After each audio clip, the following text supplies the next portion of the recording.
I was sat in the back seat of my dad's car, or Yusuf's taxi, as his customers call it.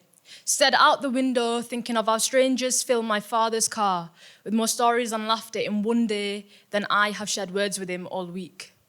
His tasbih hangs off the rear-view mirror, which he does not have to hold to do zikr. The sat-nav on his dashboard an ornament. He drives past the pub that used to be a park he played in, and he smiles. He sees two versions of this town, one stored in his memory and the other muted on Google Maps.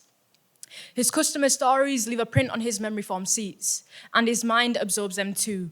He recalls them from the potholes and the traffic lights always green for him, turn red to hear him speak again. I ask my dad how he knows all the shortcuts of roads in towns I've never seen. He laughs and says, "Putter, you have a degree in English and I have a degree in driving."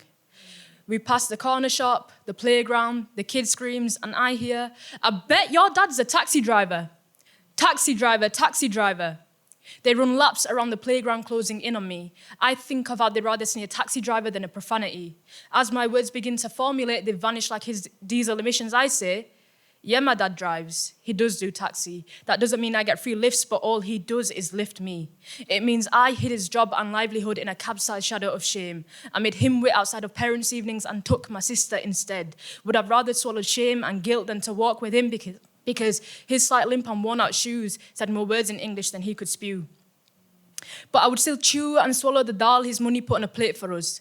Could handle the curry but not extend a courtesy towards my father, whose back hurts often, feet are swollen, whose knees bend in salah but hurt in a seat, whose hands grasp the wheel, white knuckles but palms still brown when they are cupped for pounds that'll create pakore, that create a well of tears when he makes the war. His hopeful heart waits for his kids to get a degree, so he can have a box full of baggage in his boot the next time our customers ask, "What is it your children do?" And his smiles are a sacrifice, his hands proud on the wheel that his fingers have molded to, that his taxi driving career has allowed his daughters to be. He's not ashamed. He never has been. I carry the guilt he's never felt, and I am ashamed of ever carrying shame. So when I get this degree, I owe it all to you and the taxi drivers I had conversations with on the way to school. But I am proud now, Abuji. I know of the times you were called instead of an ambulance, how you faced black eyes by bastards because you had kids to come home to. I am sorry that I wrote poetry about rickshaw, using adjectives to boast about their colours, yet I have failed to write about a taxi.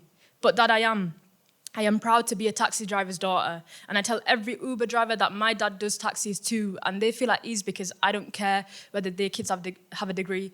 I just like knowing my dad does taxis, and that is enough conversation for me.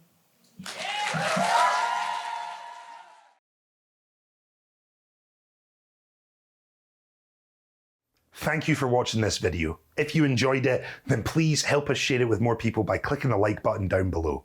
If you want to see more videos like it, well, there should be one on your screen right now. Click that and you can head right there.